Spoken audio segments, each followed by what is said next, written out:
From The National, this is Trending Middle East. I'm Yasmin Al-Taji. It's Wednesday, July 2nd. Here are today's headlines. Criminal gangs are thought to be behind the disappearance of a growing number of Alawite women in Syria. There's been a pattern of disappearances since the fall of the former President Bashar al-Assad in December. Al-Assad is a member of the Alawite minority.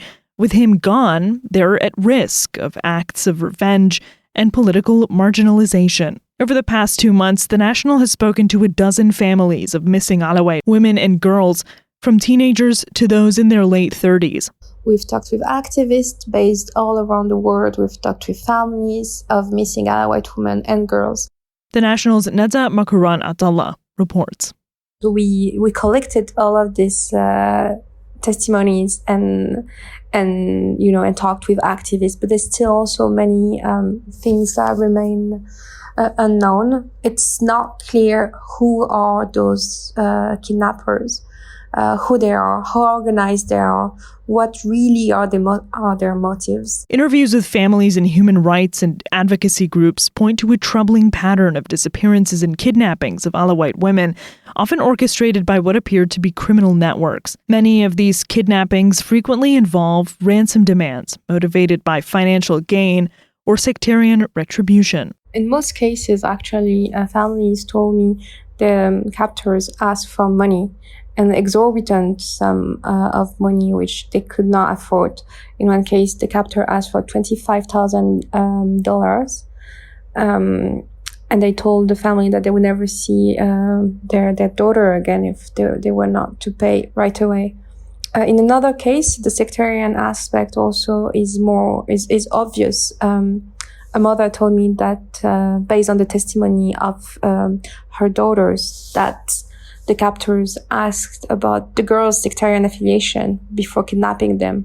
They said they were Alawite, and so that's when they just took them away and held them in captivity for 2 months. There's also reports that those women are being trafficked and married off in Idlib. It's the northern region, which is controlled by Sunni Islamist groups who led the offensive that toppled the Assad regime in December.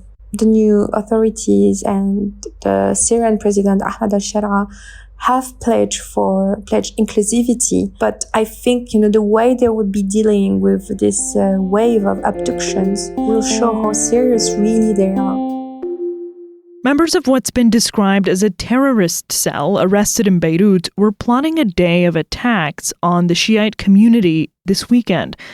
That's according to Lebanese security sources. They also said the attacks were planned in Beirut during the Ashura religious events to take place at the end of this week. Officials involved in the investigation said on Tuesday that the 6-member cell may be linked to ISIS. The National's Mohamad Harisi reports. Security sources in Beirut have told us that the plan was to cause a shock similar to the one that rocked Beirut when Israel blew up Hezbollah pagers last year in September.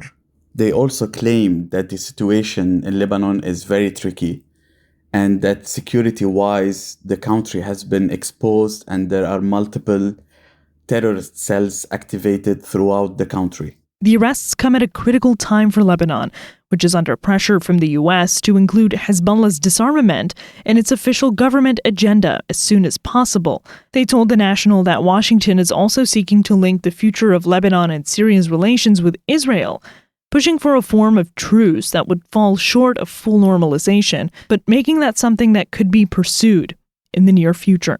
Some political observers have suggested that the two events are linked together because claiming that there is a big threat in Lebanon to its internal security means that disarming Hezbollah could be delayed, or it could be a reason why disarming Hezbollah, which is a highly sensitive issue in Lebanon, should be postponed until the security situation on the ground is stable again.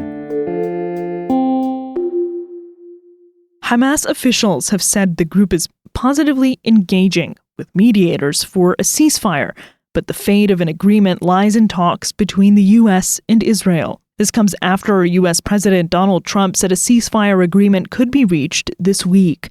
It's a terrible situation that's going Gaza, he's asking about. And we think within the next week we're going to get a ceasefire. He's expected to meet Israeli Prime Minister Benjamin Netanyahu at the White House next week to press him for an end to the war in Gaza. Humanitarian conditions for the more than 2 million people there have been worsening amid Israeli restrictions on the entry of food aid and supplies. Israel's campaign in Gaza has killed more than 56,500 Palestinians and reduced most of the coastal strip to rubble. Its war began after a Hamas-led attack on October 7, 2023, that killed about 1,200 people, according to Israeli figures. That's all for this morning's headlines. You can get more on these stories and follow our live coverage at our site. Yasmin Al-Taji, The National.